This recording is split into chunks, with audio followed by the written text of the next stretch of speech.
माता दुर्गा द्वारा ब्रह्मा को श्राप देना। ब्रह्मा ने वेदों में पढ़ा कि अग्नि तनु असि, जिसका अर्थ है परमेश्वर तेजोमय शरीर युक्त है। विष्णु वेदवास सोमस्य तनु असि अर्थ है सर्व का पालन करने के लिए उस अविनाशी परमात्मा का शरीर है। इसलिए ब्रह्मा ने उन दोनों स्त्रियों को समझा दिया ताकि कि परमात्मा मानव सादृश तेजोमय शरीर युक्त है।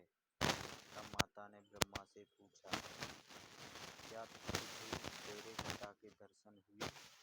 ब्रह्मा ने कहा, हाँ, मुझे अपने पिता के दर्शन हुए हैं। वह मनुष्य सादृश तेजोमय शरीर युक्त है। दुर्गा ने कहा कि साक्षी बता। तब ब्रह्मा ने कहा, इन दोनों के समक्ष साक्षात्कार हुआ है।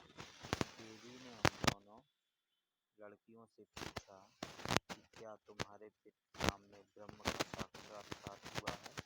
तब दोनों ने कहा कि हाँ, हमने अपनी आँखों से देखा है। फिर भवानी प्रकृति को संशय हुआ कि मुझे तो ब्रह्म कह रहा था कि मैं किसी को दर्शन नहीं दूंगा, परंतु ये कहते हैं कि दर्शन हुए हैं। तब अष्टांगी ने ध्यान लगाया और काल ज्योति निरंजन से पूछा कि यह क्या कहानी है? झूठ बोल रहे हो। आकाशवाणी हुई कि इन्हें कोई दर्शन नहीं हुए।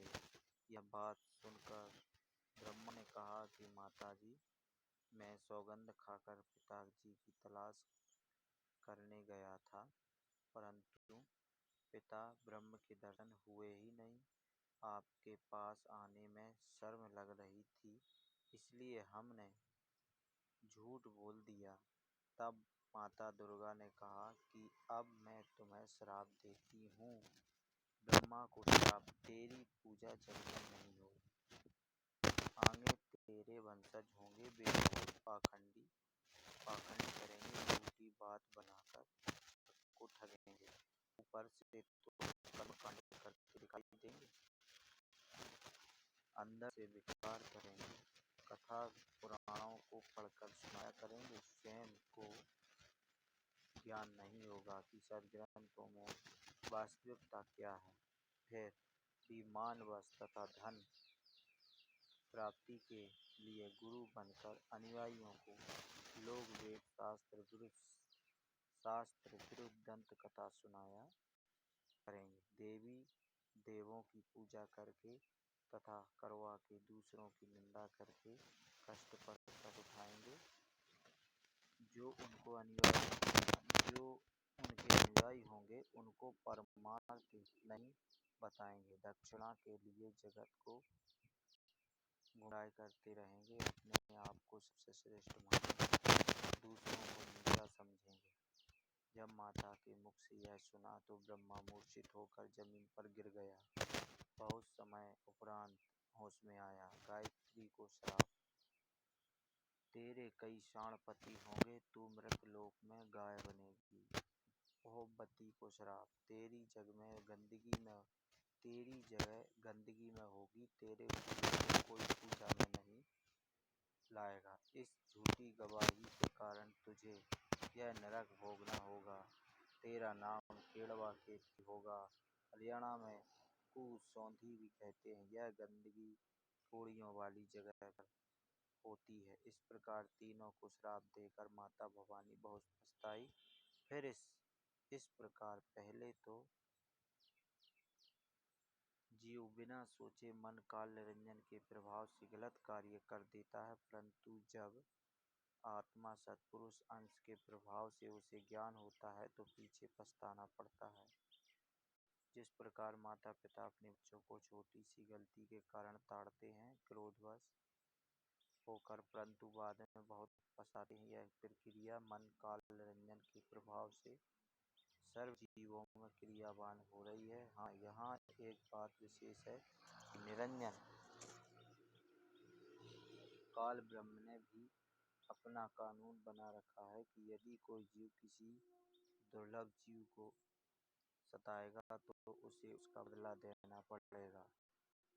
जब आदि भवानी प्रकृति अष्टांगी ने ब्रह्मा गायत्री भगवती को श्राप दिया तो अलग निरंजन ब्रह्मकार ने कहा कि हे भवानी प्रकृति अष्टांगी, यह आपने अच्छा नहीं किया। अब मैं निरंजन आपको श्राप देता हूँ कि द्वापर युग में तेरे भी 5 पति होंगे। द्रौपदी ही आदि माया का अवतार हुई है। जब यह आकाशवाणी सुनी तो आदि भवानी ने कहा कि हे ज्योति निरंजन काल, मैं तेरे वश पड़ी हूँ, जो चाहे सो कर ले। सृष्टि रचना। मैं दुर्गा जी के अंदर अन्य नामों का बार बार लिखने का उद्देश्य है कि पुराणों, गीता तथा वेदों में प्रमाण देखते समय भ्रम उत्पन्न नहीं होगा। जैसे गीता अध्याय 14 श्लोक 3-4 में काल ब्रह्म ने कहा है कि प्रकृति तो गर्भ धारण करने वाली सब जीवों की माता है, मैं उसके गर्भ में बीज स्थापित करने वाला पिता हूँ। श्लोक 4 कहा है कि प्रकृति से उत्पन्न तीनों गुण जीवात्मा को कर्मों के बंधन में बांधते हैं। लेख समाप्त।